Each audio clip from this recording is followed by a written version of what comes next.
right, you guys. Town Business Sports and Entertainment got a special guest, Mark Craigle. He's here to break down tonight's fight, in particularly the main event.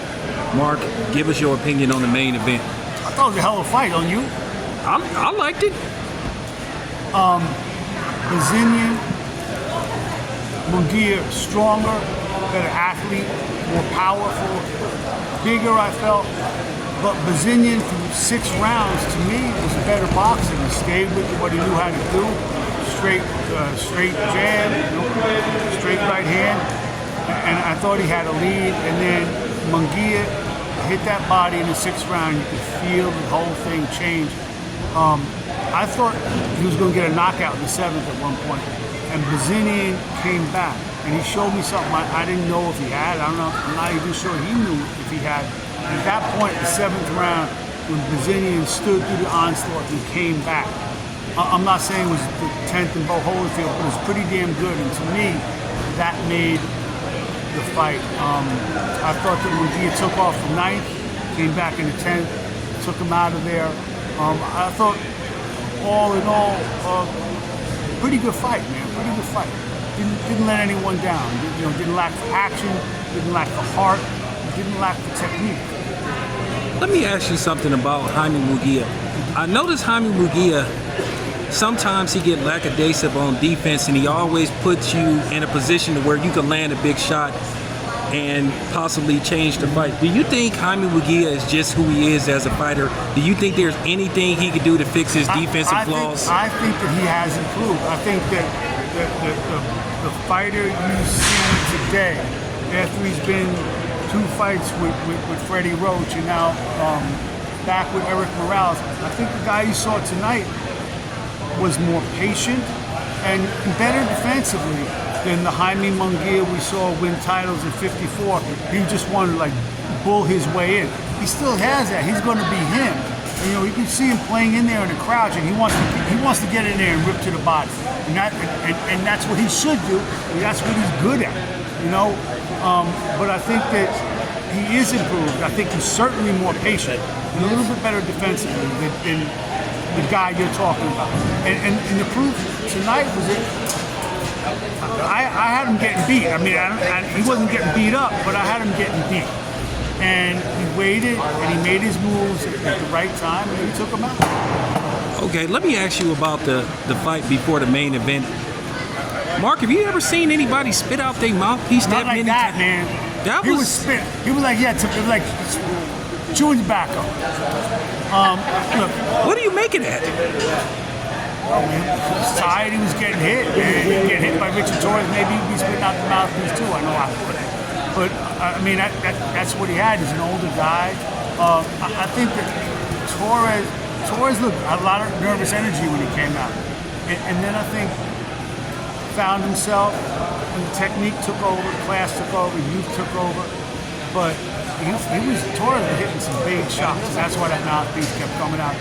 But before that, a couple of times, one time in particular, DeWaco hit him with an overhand right, really cracked it, and Torres just walked right through it, just took it and went on about his business.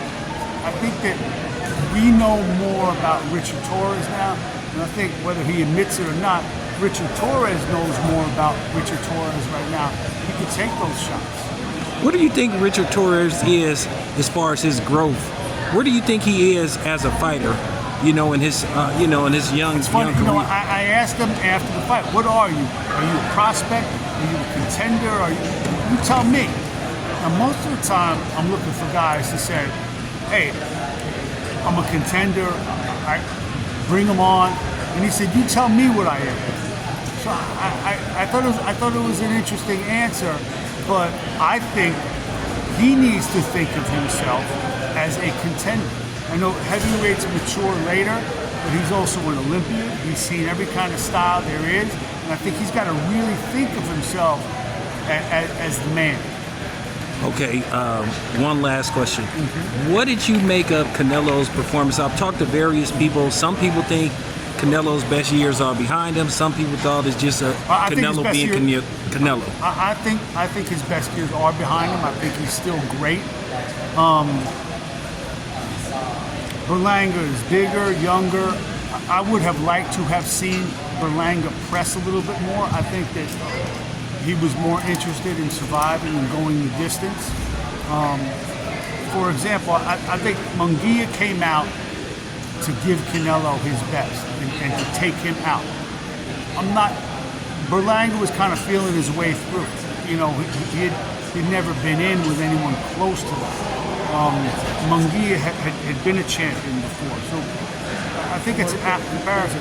Munguia went in to beat Canelo. I think Berlanga went in to survive, and he did.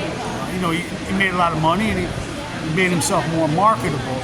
But I'd like to have seen him throw more against a smaller, older guy. Mark, will you be calling Beterbiev Bibble? Will you be calling that fight? I won't be. I'm gonna have a piece in the package, but we're gonna be calling the main event. Bernardo and Timmy will. Who wins that fight, Beterbiev or Bibble? I can't decide right now.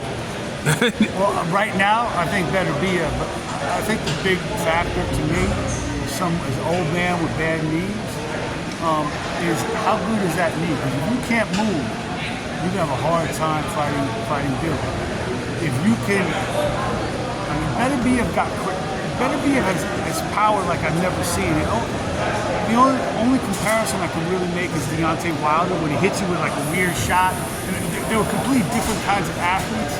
Like Wilder's a slingshot, and Beterbiev is compact, but they have so much power. They hit you in odd ways, and you break down.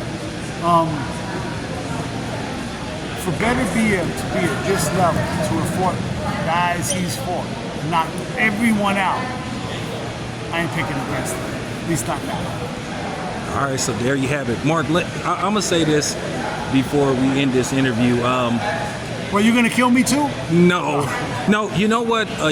2 years ago, I would have said Beterbiev destroys